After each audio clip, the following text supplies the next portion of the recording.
The Ottoman Empire did not fall with a final cannon blast or a single lost war. It fell quietly, far from battlefields, in rooms where the air smelled of oil lamps and ink. Imagine narrow chambers along the Bosphorus, walls lined with maps that no one is studying anymore. Men sit at heavy tables, sleeves rolled, eyes fixed on ledgers instead of borders. Pen scratch. Numbers are checked twice. Outside, the empire still looks alive. Minarets cut the skyline. Ships crowd the water. Crowds move through markets, as they always have. But inside these rooms, something irreversible is happening. History often tells a story as one of age and decay, of corruption and military weakness, of an empire that simply ran out of time. That explanation is comfortable. It feels natural. The truth is colder. The Ottoman Empire was financed into collapse, not conquered first by armies, but by money. This story begins with a contradiction. At the very moment the empire needed to modernize to survive, it became vulnerable in a way swords and cannons could never achieve. Railways were no longer a luxury. They were survival. Ports had to expand. Weapons had to be upgraded. Bureaucrats had to be paid. Soldiers had to be fed. Everything required cash, and not just a little. Europe had already industrialized. Trade was accelerating. Power was shifting toward those who could move goods, capital, and information faster than anyone else. The Ottomans understood this. They could see the world changing around them. They were not blind. But understanding the problem did not solve it. The empire needed money now, not in decades. And Europe was willing to lend. Loans arrived dressed as lifelines. They came wrapped in language that sounded modern, reasonable, even generous. Reform, stability, partnership, survival. Each agreement promised to buy time. Time to calm unrest. Time to strengthen borders. Time to adapt. On paper, nothing seemed dangerous. A loan here, a guarantee there.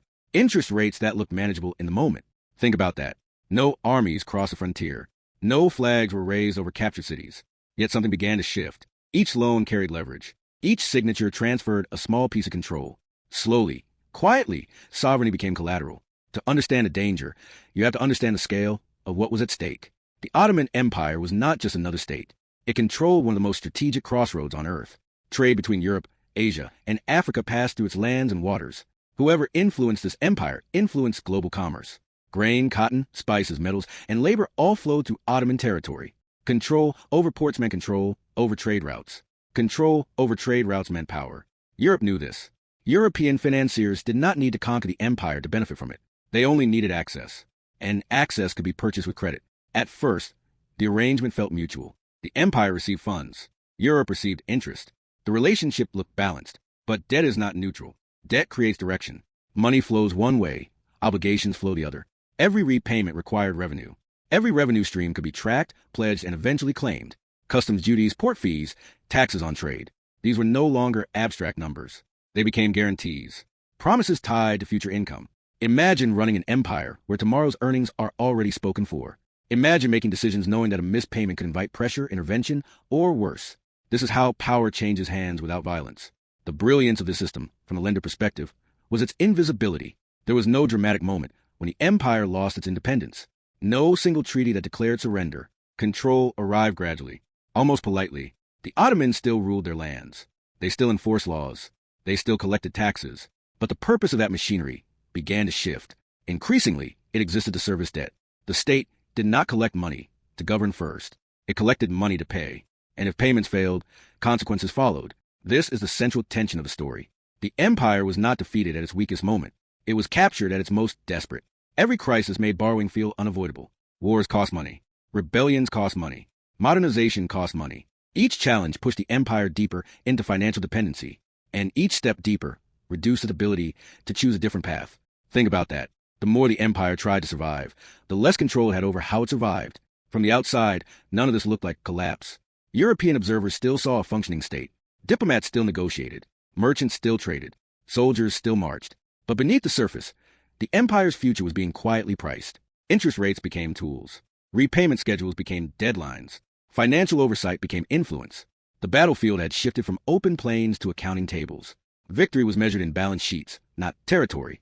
This chapter asks a simple but dangerous question. How do you take power from an empire without invading it? The answer is not mystery or conspiracy. It is structure. Debt restructures incentives. It changes who answers to whom. When survival depends on credit, creditors gain leverage. When leverage accumulates, control follows. No cities need to burn. No flags need to fall. Dependency does the work. The Ottoman leadership understood parts of this risk, but not its full shape. In moments of crisis, long-term consequences shrink. Immediate survival becomes everything. A loan that buys 5 years feels like salvation when the alternative is collapse tomorrow. But those 5 years come at a price. And when they pass, the bill remains. Then another loan arrives to cover the last one. The cycle tightens. Options narrow. Choices disappear. What makes this story unsettling is how ordinary it looks. There are no villains twirling mustaches. No secret meetings filled with threats. Just contracts, interest, and deadlines. Just the quiet logic of finance doing what it always does. Maximizing return. Minimizing risk. Expanding influence where possible. Europe did not need to destroy the Ottoman Empire. It only needed to make sure the empire could never stand without assistance. As the story unfolds, keep this image in mind. An empire stretching across continents, filled with people who have no idea what is happening in distant offices. Ships still sail. Markets still buzz. Life goes on. Yet somewhere, numbers are being adjusted that will shape their future more than any battle. This is not a story about incompetence or betrayal. It is a story about a system that rewards patience and punishes desperation. By the time the consequences became visible, the process was already complete. Collapse, when it came, would look sudden. Borders would shrink. Authority would fracture. Armies would fail. But the fall would only reveal what had been decided long before. The Ottoman Empire was not pushed off a cliff. It was led down a staircase, one step at a time, until there was nowhere left to stand. This chapter is not about defeat. It is about financing survival until survival itself becomes impossible. And once you see how it works, you cannot unsee it. The question is no longer why the empire fell. The question is why anyone thought it could escape once money replaced force as the weapon of choice. For much of its life, the Ottoman Empire looked unbreakable. From a distance, it appeared solid, ancient, and permanent, like the stone walls that ringed its cities. Its territory stretched across continents. Its flags flew over ports that connected worlds. In its streets, languages mixed. Goods changed hands. Faiths coexisted under imperial order. This was not the image of a dying power. It was the image of continuity. To European observers, the empire was not collapsing. It was adjusting, adapting, learning to survive in a new age. Istanbul was the clearest symbol of that illusion. Ships crowded the harbor, their masts forming a forest against the sky. Cargo moved constantly. Grain arrived from fertile lands. Textiles flowed outward. Customs houses collected fees. Money changed hands every hour. The empire still sat at the center of global trade routes between east and west. Whoever passed through the Bosphorus passed through Ottoman control. That alone made the state appear indispensable. Empires that control choke points do not simply vanish. Or so it seemed. Beyond the capital, the empire still governed vast regions filled with people, resources, and labor. Taxes were collected. Governors ruled provinces. Courts enforced law. Armies marched when needed. Even after defeats, the state survived. It always had. For centuries, it had absorbed shocks and adapted. Rebellions flared and faded. Wars were lost and recovered from. This history created confidence. If the empire had endured for this long, why would it fail now? Europe reinforced that belief. Merchants flooded Ottoman ports. European goods filled markets.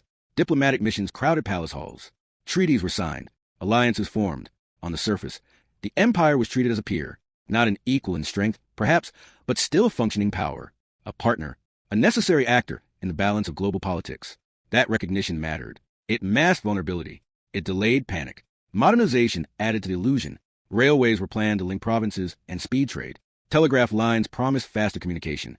New weapons were imported to modernize the military. Administrative reforms aimed to centralize authority and improve efficiency. These changes were visible. They felt tangible. Steel tracks cut across land. Factories hummed. Soldiers drilled with modern arms. To many inside the empire, this looked like progress. Proof that decline was not inevitable. Money made it all possible. Loans transformed ideas into action. Without them, railways would remain sketches. Without them, armies would stagnate. Without them, salaries would go unpaid. Credit became the fuel of reform.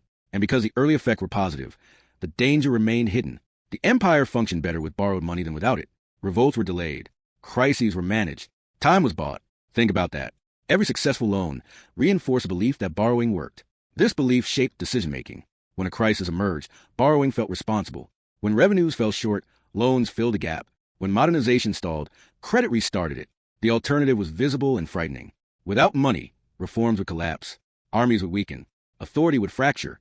Leaders faced a choice between imperfect survival and immediate breakdown.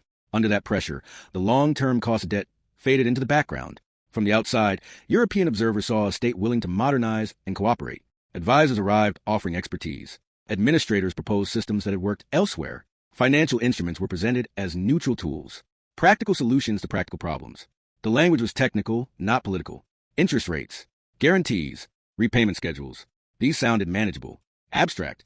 Few thought of them as instruments of power. The illusion of strength also came from comparison. Other empires were struggling too. Wars drained treasuries everywhere. Industrialization created winners and losers across Europe. The Ottoman Empire was not unique in borrowing. Debt itself did not seem dangerous. It seemed modern, a sign of participation in a global system. In that context, borrowing felt like joining the future, not mortgaging it. Yet beneath the surface, something subtle but decisive was happening.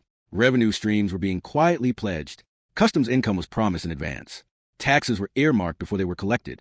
This did not disrupt daily life. Markets still functioned. Officials still governed. But the flexibility of the state narrowed. Each pledge reduced options. Each guarantee limited freedom. The empire still looked tall, but its foundations were changing. Power was no longer rooted solely in land, people, and force. It was increasingly tied to cash flow. And cash flow was increasingly spoken for.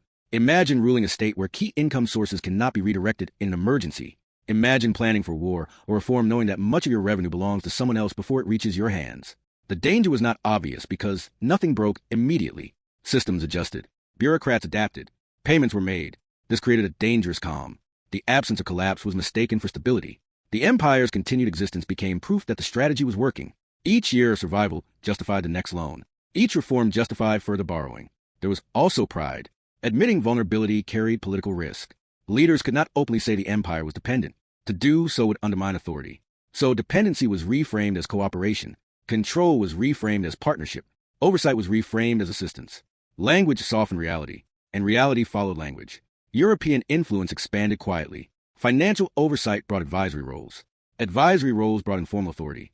Informal authority shaped decisions, not through force, but through necessity. When payments were due, priorities shifted. Projects that pleased lenders advanced. Projects that threatened repayment stalled. This was not imposed through threat alone. It emerged from structure. For the people living within the empire, these shifts were invisible. Daily life continued. Taxes were paid as they always had been. Soldiers still guarded borders. Markets still buzzed. The illusion held because consequences lagged behind causes. The system was slowly tightening, but it had not yet pulled. This is what made the situation so dangerous. The empire did not feel conquered. It felt modern, engaged, relevant. Borrowing did not signal weakness. It signaled participation. And participation felt like survival. Think about that. The very actions taken to preserve strength were reshaping the foundations of power. By the time warning signs became harder to ignore, habits were already formed. Borrowing was normal. Oversight was accepted. Dependency was institutionalized. The empire still stood, but it was no longer standing alone. Decisions were shared, even if no one admitted it. Power had begun to exist on paper, as much as in palaces. This chapter is about illusion, about how strength can look convincing even as control slips away. The Ottoman Empire did not appear doomed. It appeared busy, modern, and engaged with the world. That appearance delayed alarm and rewarded optimism. But beneath the surface, the structure of authority was changing. The empire was not collapsing yet. It was still breathing, still moving, still functioning. But it was learning to rely on borrowed air. And once reliance becomes habit, escape becomes difficult. The illusion of strength was not a lie. It was incomplete. And in that incompleteness, the seeds of collapse quietly took root. The cracks did not announce themselves with noise or panic. They appeared slowly, hidden in columns of figures and repayment schedules that few outside the treasury ever saw. On the surface, the empire continued to function, but inside its finances, pressure was building. Interest accumulated year after year. Currency values shifted. Revenue projections failed to match reality. What once felt manageable began to feel tight, then restrictive, then unavoidable. Every new crisis pushed the empire back to the same place. War demanded immediate funding. Rebellions disrupted tax collection. Poor harvests reduced income. Trade fluctuations cut customs revenue. Each time, borrowing felt like the only rational option. The empire could not simply stop paying soldiers or administrators. It could not halt modernization halfway. So loans followed loans. The problem was no longer the amount borrowed, but the structure that borrowing created. Debt stopped being a bridge to stability. It became the road itself.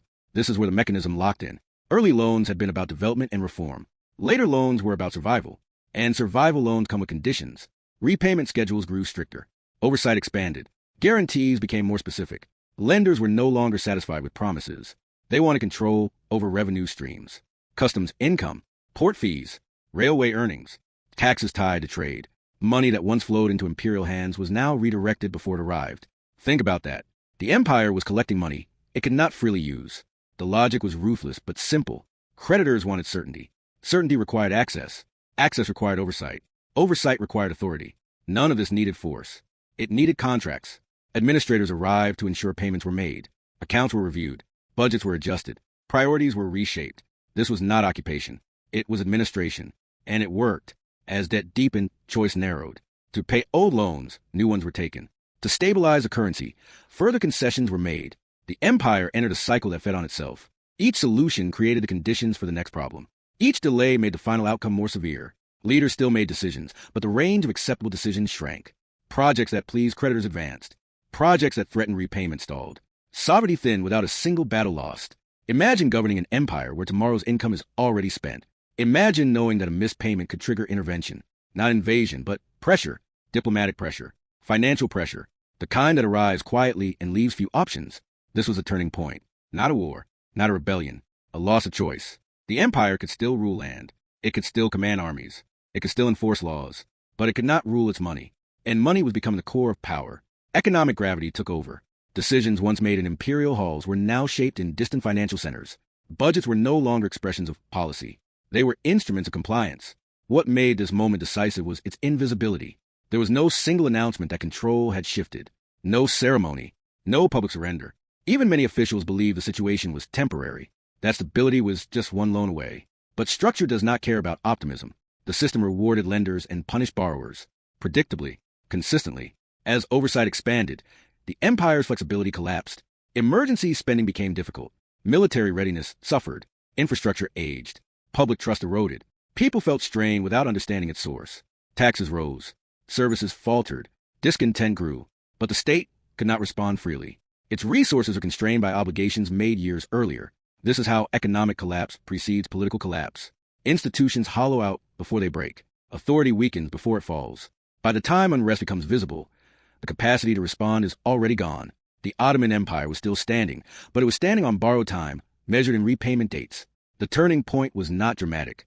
It was procedural, the moment when finances ceased to serve the state, and the state began to serve its finances. Once that inversion occurred, collapse was no longer a question of if, but when. The empire's fate was now tied to forces it could not control. Global markets, foreign confidence, interest conditions. Any shock could tip the balance. And shocks were coming. The structure was brittle. It looked solid, but it could not bend. This chapter marks the moment when survival stopped being sovereign, when decisions were made under constraint rather than strategy, when power shifted without spectacle. The Ottomans were still in control, just not of their future. And once an empire loses control of its future, history becomes less about what it chooses and more about what happens to it. When collapse came, it appeared sudden, almost theatrical. Borders contracted, authority fragmented, armies faltered. To outside observers, it looked like a once great empire finally giving way under the weight of war and internal failure. But the truth was far less dramatic and far more unsettling. By the time political collapse arrived, economic collapse was already complete. The outcome had been decided years earlier, written quietly into contracts and repayment schedules. What fell in public had already been hollowed out in private. The state that entered its final years was not merely weakened. It was constrained. Institutions still existed, but they no longer had freedom of action. Officials governed without flexibility. Military leaders planned without resources. Civil authorities promised services they could not fund. The machinery of empire still moved, but it moved to serve obligations rather than people. Debt had inverted the purpose of the state. Instead of money serving governance, governance served money. As crises multiplied, the empire lacked shock absorbers. Every emergency required funds that were no longer available. Revenues were pledged. Budgets were pre-committed. Even when leaders recognized the danger, options were limited. Reform required investment. Resistance required independence. Both were in short supply. The empire faced problems that demanded strength, but strength had already been traded for survival. Foreign powers stepped in not only as political actors, but as creditors enforcing claims. Influence followed money. Access followed influence. Territory followed access. This was not conquest in the old sense. It was extraction. Assets, ports, and revenues were reorganized to ensure repayment. Control followed the flow of capital, not the movement of troops. Think about that. Empires once rose and fell by force. Now they could be dismantled by accounting. For people living within the former empire, collapse felt confusing. Life had not been perfect before, but it had been predictable. Now authority shifted. Borders changed. Loyalties were questioned. Institutions that once mediated daily life weakened or disappeared. The connection between debt and disorder was not obvious, but it was direct. Economic dependency had drained resilience. When pressure arrived, there was nothing left to absorb it. The empire disappeared, but the method did not. Financing power without conquest proved efficient, repeatable, and subtle. Loans replaced invasions. Oversight replaced occupation. Control arrived disguised as assistance. The lesson traveled far beyond the Ottoman lands. States learned that influence could be purchased. That leverage could be built quietly. that sovereignty could be eroded without provoking resistance. This story matters because it is not confined to the past. The tools have evolved, but the structure remains familiar. Development still requires capital. Crises still create urgency. Borrowing still promises relief. And dependency still reshapes power. Imagine modern states facing the same choice: immediate funding or long-term autonomy. Survival now or freedom later. The dilemma has not changed. Only the scale has. The Ottoman collapse was not inevitable because of culture or age. It was engineered through incentives and constraints. It was a result of rational decisions made under pressure. That is what makes it dangerous. The path to collapse was paved with reasonable choices. Each made sense in isolation. Together, they formed a trap. When survival is funded by borrowing, the lender gains more than interest. They gain influence over time, over policy, over outcomes. Empires can lose wars and recover. They can lose territory and endure. But when they lose control of their finances, they lose something far more dangerous. They lose the ability to choose how they fall. This is not a story of villains and victims. It is a story of systems. Systems that reward patience and punish desperation. Systems that operate quietly until their consequences become unavoidable. Once you see this pattern, it becomes difficult to ignore elsewhere. The Ottoman Empire did not fall because it failed to modernize. It fell because modernization was financed in a way that transferred control. The collapse was not a surprise. It was a final chapter of a story written in numbers long before borders changed. History often remembers the moment the empire vanished. It rarely remembers the moment it stopped being free. If this story changed how you see power, history, and money, subscribe for more cinematic explorations of how empires really rise and fall, and share this documentary with others who should see history through a sharper lens.